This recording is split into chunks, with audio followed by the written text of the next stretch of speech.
So here we have Jason Chuang from Veritas, who's our Veritas partner technologist. Just with ransomware being such a hot topic, we thought we would invite Veritas along to have a talk to us about it and ransomware resiliency and how Veritas can help. Okay, the floor is yours now, Jason. Thanks, Sophie. Welcome everyone. Let me just see why my screen is, there we go, my PowerPoint is not moving.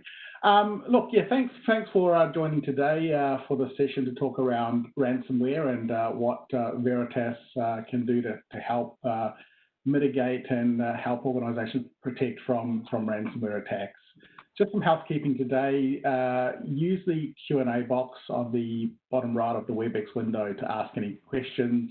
I'll try and answer them at the end of the event. If not, we'll follow up with you afterwards by email or other methods as required.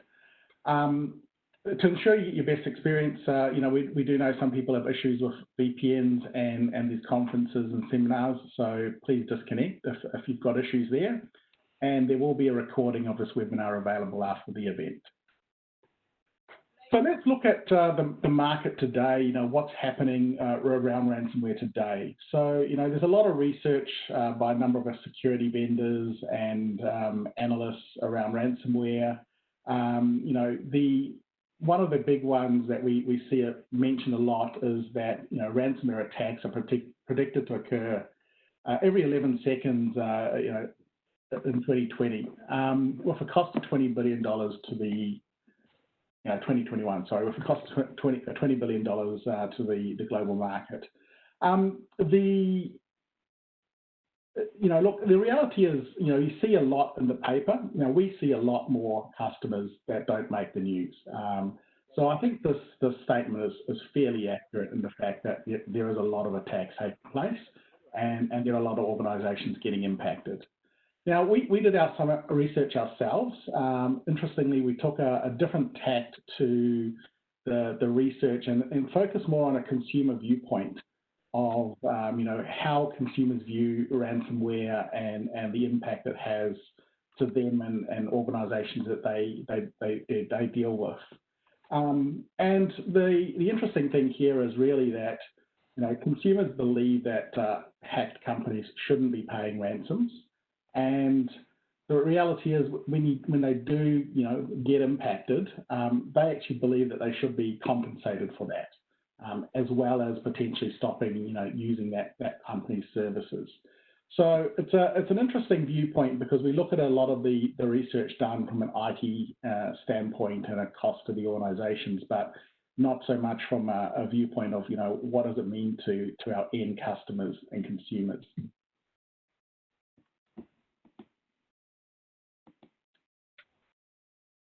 So looking at ransomware trends today, you know, what's happening with ransomware? The ransomware itself is getting a lot more complicated. The operators are targeting organizations very specifically, you know, through spear phishing attacks. You know, they're becoming a lot more sophisticated from the old sort of shotgun approach and now moving towards a more targeted post-compromise attacks, where you've got, you know, advanced persistent threat tactics, where they will dwell in an environment for, you know, weeks, if not months, looking at how they can gain privileged access to maximize the damage that they can inflict.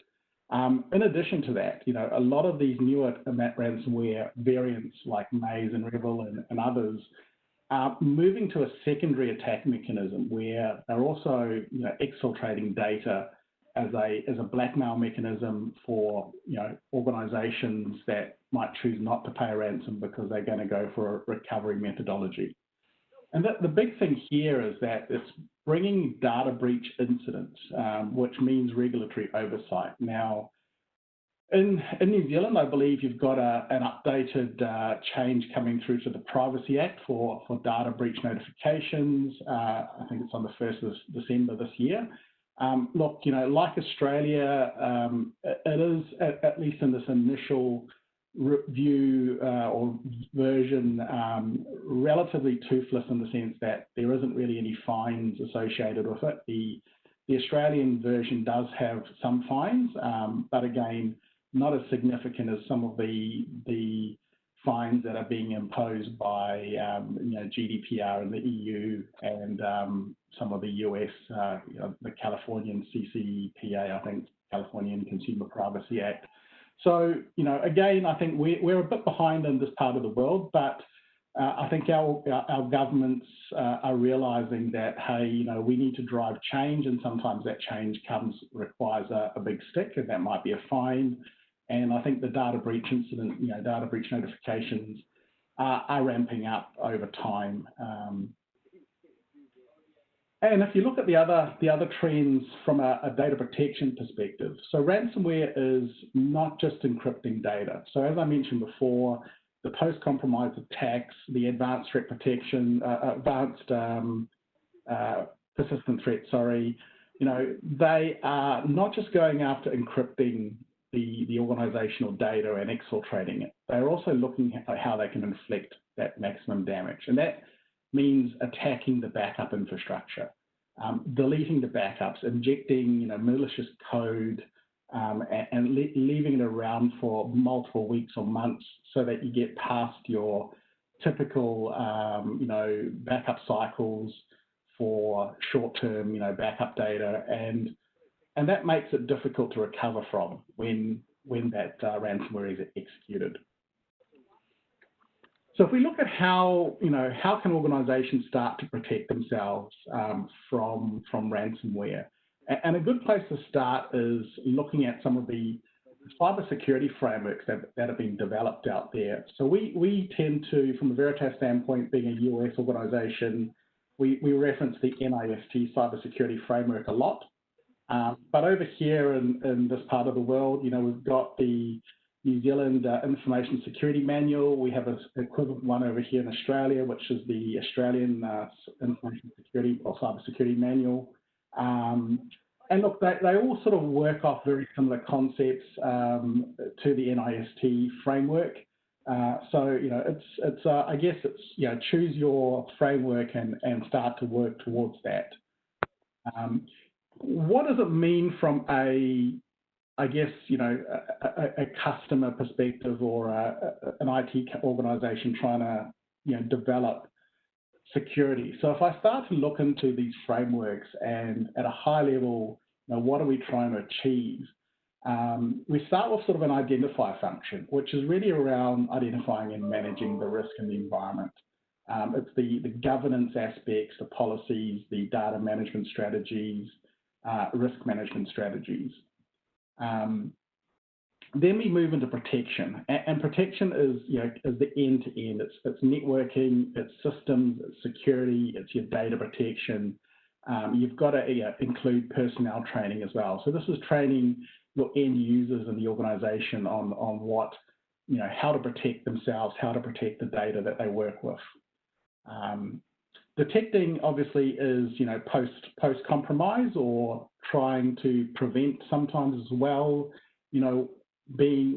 Detecting that malicious attacks, be it through your antivirus capabilities, heuristics, as well as through backup tools and other system management tools. Lastly, the response and recovery of your systems. At the end of the day, I think you've got to take an approach now that malware and advanced persistent threats will eventually breach defenses. It's not a case of if, I think it's a case of when. And the zero-day attacks, the number of holes holes that could be available. It's a case of when for most of our customers, I think, and hence you've got to have a good recovery strategy. And I think that's where, and again, this is another area that a lot of customers we find discover after the fact that their recovery strategies are a bit outdated or focused around traditional threats such as your data center issues or fire floods, and not so much these more challenging digital threats. So I'm going to go into each of these sort of four key areas and just talk a little bit about what Veritas can do, especially in this identify function. I think there's a lot of I guess capability to protect your data before it even gets attacked or before it gets backed up. So if we look at what the identify function is around managing cybersecurity risks, understanding your assets and capabilities. So from a Veritas tool set, we've got a couple of tools around. Firstly, APTA helps you to identify your infrastructure assets, correlate those to business systems, helps with data center configuration changes and data protection, compliance reporting, and risk mitigation. Then you get into your data management tools. So understanding what data you've got, do you need it? Can you reduce that the data attack surface? And I'll talk a little bit more about this because I think, again, this is another area that a lot of organizations, at least in this part of the world, aren't focused as heavily on. I think we're seeing up in Europe and the US because of the likes of GDPR, for instance, there's a lot more focus on the data management piece and managing that data. So you've got to look at the three things we talk about are gaining visibility, taking action, and assuming control. So when you look at gaining visibility, especially into your unstructured data sets, what data do you have? Is it redundant, obsolete, and trivial? What sensitive data? So this is coming towards compliance, especially for the Privacy Act and the data breach notifications. Do you have PII, personally identifiable information?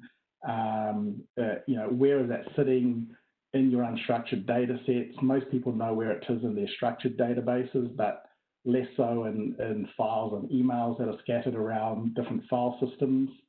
And then, how do you detect potentially compromised accounts? So changes in the environment, especially in the file systems that, we can provide additional viewpoints over and above what, say, the antivirus or anti-malware tool sets can provide, and give a view on what might be changing from a user perspective. That then allows organizations to take action. So you can start to look at archiving that data and moving that data out of the production environment, and production storage reduces the ability for that data to be attacked and exfiltrated. And you start to build in some best practice life cycles on that data as well. So do you need to keep it? Can it be deleted after a certain period of time? There might be some compliance requirements to keep certain data for X number of years, after which you want to start to purge that data if you don't need it. And lastly, where do you store that? We can store that onto, immutable storage. Now, Veritas has our own platform called Access with our appliances. There are also a number of other storage platforms that provide immutable capability or worm capability that we can work with as well. So this is all around protecting your unstructured data footprint. And a little bit more into the APTA side of things. So, with that ability to monitor, to analyze the environment, it gets into understanding also, what systems are protected. Do you have all of your data appropriately protected? Is there data sets that aren't being backed up today? You can use this also to manage your SLAs, ensure that you've got your backups are running appropriately, that you've got your copies of your data being sent off site, and any exceptions that might be, coming through, in terms of issues. Interestingly enough, something we don't probably talk about enough is blast radius impacts. So again, APTA having the ability to correlate systems and business applications, you can start to model and say, well, what happens if this part of my infrastructure is no longer available, or this group of systems are no longer available? What's the wider impact across the environment, at least through an infrastructure to application correlation. So moving on to the protect function. So protect function, from a Veritas standpoint, obviously we're not a security company, so there's other organizations, the McAfee's, the Symantics, Palo Altos, etc., that cover off the security piece. Where we come into this is around the data protection play. So ensuring that you've got, backups that are secured. This could be through air-gapped copies. It could be copies to tape, to cloud, to immutable storage. Having a backup data integrity. So again, one of the areas I've seen a lot recently is, our appliances, for instance, have hardened operating systems, integrated security tool sets, and we've seen issues where customers, have been able to recover from the appliances, but some of their systems that might have been running on their own operating system, say, running net backup on Windows, for instance, where the operating system hasn't been maintained well enough, there can be compromises there. So, having those sort of hardened appliances and secured, up-to-date backup environments certainly enables a capability to recover more readily than if you've got to start to recover the backup environment as well. Coverage of your protection, your data protection. I think a lot of people focus on the data center still.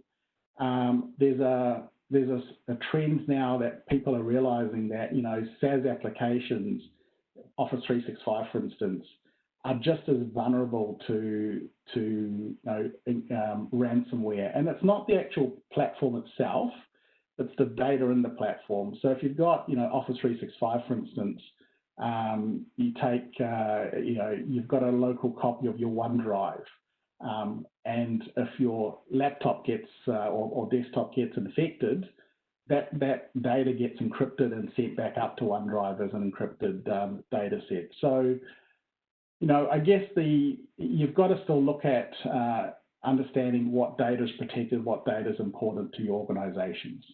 Similarly, data at the edge. It's interesting, over time, we've started to see a lot less focus at the edge. But I think of late, especially with these ransomware attacks, and the working from home with the COVID-19 pandemic, the ability to manage remote machines, to recover remote machines has become a lot more difficult. And I think there's starting to become a focus again on how do you protect that data at the edge. Again, Veritas has solutions around that. Desktop laptop option or system recovery can help to protect systems at the edge on top of your data center, which is net backup and backup exec. In terms of the detection function, so what happens when you do get ransomware into the environment? So that the idea then is how quickly can you detect that? So you can two things. One, identify the point of recovery that you need to recover from, but also trying to minimize the damage that gets inflicted into the organization.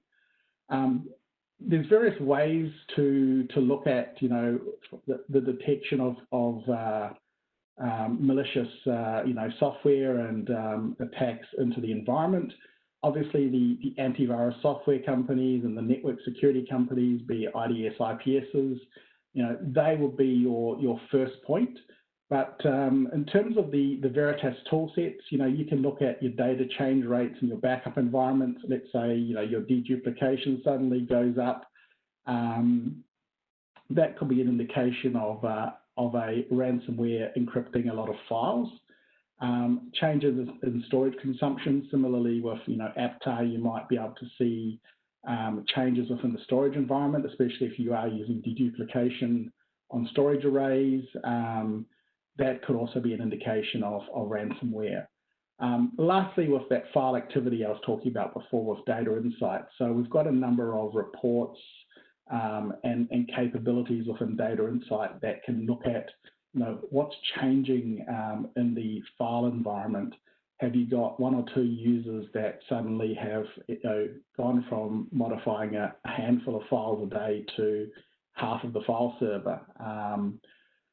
So that's I guess, that's how we can help with the detection of ransomware. The last part I think is very key: recovery. How do you recover from ransomware? Typically, especially nowadays, when it's not just the encryption of a few, end user computers and maybe a file server. Now we're looking at, bulk recoveries of multiple systems in a short period of time. So Veritas, again, with our availability suite of products, InfoScale and Resiliency platform, this provides an ability for organisations to provide, to look at how they can architect their recovery and high availability strategies, and that can be across multiple data centres, multiple clouds. Now, with NetBackup 8.3, Resiliency platform is now a component of that NetBackup 8.3 Complete Edition license. So if you have customers or if you have NetBackup 8.3 Complete Edition or upgrading to it from an earlier version, you will also get entitlement to the Resiliency platform orchestration and data movement as well. So from a Veritas standpoint, look, this is, our view is basically looking at how we can enable our customers to have that enterprise resiliency strategy, and we're approaching that through the protect, the detect and recover capabilities across all of our tools and integrating those as much as possible. So the next steps to improve your defences. So we've got a lot of good resources available under the Veritas.com website. So this link here. We've also got a number of blogs at fox.veritas.com around how you can architect protection against ransomware. There's also some white papers available as well on best practices. And you can also get access to most of our products as trialware if you wish to try some of those products, including things like SaaS Backup. You can get a 30-day trial limited to I think it's about 10 or 20 users, for doing an Office 365 SaaS Backup, for instance. And feel free to reach out to ourselves at team.anz@veritas.com or call us on the phone. I'll move to questions, if there's any. Yeah, thanks, Jason. That was really good.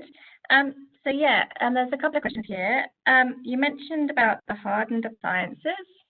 So particularly around NetBackup. So how does Backup Exec protect itself? Sure. So Backup Exec obviously runs, it's a Windows platform. It runs on customer-provided Windows operating systems. The latest version of Backup Exec 21 has a number of process capabilities where it's protecting the Backup Exec processes and the backup data if you're doing, say, using Backup Exec to write to a disk, deduplicated disk pool.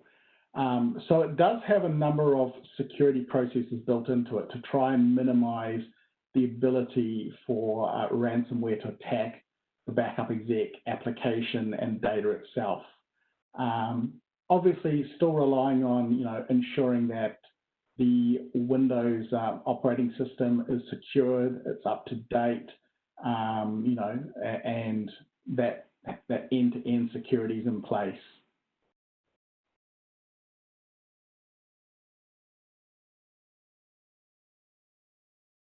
Right. What's the next question we got? It's about working out when to recover if ransomware has infected and encrypted the systems. So working out when to recover or how to recover. Look, ransomware is definitely a tricky one because unlike your traditional disaster scenarios, be it data center or fire, flood, earthquake, volcano, etc., we're dealing with changes to data, and sometimes, as I mentioned earlier, it's difficult to understand when that's taken place. And even if you do know what the point in time is that maybe some of the actions of that ransomware start to execute, you still might have the challenge that there's some residual software sitting around that's in your backup environment. So look, it is a challenge, and we have seen some customers that have unfortunately experienced multiple rounds of attacks to be able to get back to a good point in time. So look, it's a multi-pronged approach. There's no one answer, unfortunately, in terms of how do you determine that. I think you've got to go through that multi-pronged approach with both your security vendor that's providing the security software, as well as what we can provide through some of the Veritas tools around looking at taking place to your data and then trying to work backwards from there as to what is the right recovery point to go back to. And it might be a case of going back to a recovery point that is before anything starts to change, and hopefully by then the security vendor that you work with has also been able to identify the malicious software and during the recovery process detect if that malicious software is still within the backup data that's been recovered. Sure, thank you. And there's just a couple of others as well. So you mentioned about easily recovery appliances, but what would you say is the sort of time frame that this can take place? So look, net backup appliances effectively are all-in-one. So you've got your net backup software, compute, and storage capability. They can also work with some of our partner backup storage devices as well. But at the end of the day, it's each of the appliances have their own throughput capabilities. The recovery is effectively as fast as you can move that data. Now, we do have some technologies, especially around VMware virtualization and things like Oracle and SQL databases, where we have what we call various sort of methods of instant recovery, where we can present that data back to those platforms, be it Oracle or VMware or SQL Server, for instance, which enables those platforms to start consuming that data from the backup appliance whilst the recovery or the movement of that data is taking place back to the production storage. So, having the right strategy, understanding what's important, what you need to recover first, and then that recovery run book, that will determine, I guess, in terms of how quickly you can recover the environment and what the priorities are, I guess. But we certainly have a number of mechanisms that can certainly make a recovery faster. Sure. Also, just a couple of others around the Microsoft 365 SharePoint. Are we seeing Microsoft hosted SharePoint data being completely encrypted from the introduction of an encryption from a single file or user?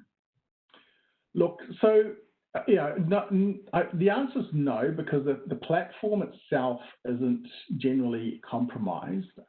The compromise comes from the user aspect. So generally what we see that gets corrupted is the data that the user that is infected has access to. So, if they've got access to a wide range of that SharePoint environment and have that synchronized to their laptop or PC, then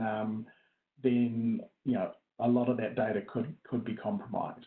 I'm not so sure about SharePoint. What I've seen most lately tends to be email and OneDrive. I haven't personally actually come across any SharePoint ones yet, but I do know some of my colleagues up in the US.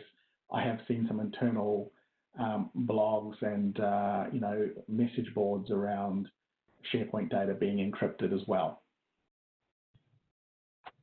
Cool, perfect. And then how would you qualify and remind our end users that ransomware resiliency is key in the backup and recovery conversation?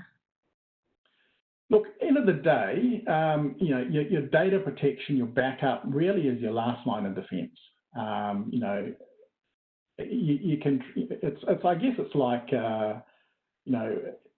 locking your house up. End of the day, network security, your antivirus security, they are all great mechanisms that do their best to prevent an attack taking place. But at the end of the day, I see it as your data protection, your backups, really is your last line of defense.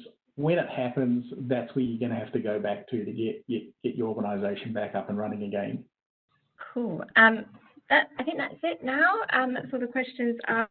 But thank you so much, Jason, and thank you to everybody that joined us. Any questions, also please reach out to Westcon, and we have a microsite for Veritas on URL veritasnz.com. So also give that a look at. It's got some really good, valuable information on that about all new releases and such like all around Veritas. So, but thank you very much, everyone, and enjoy the rest of your afternoon. Thank you.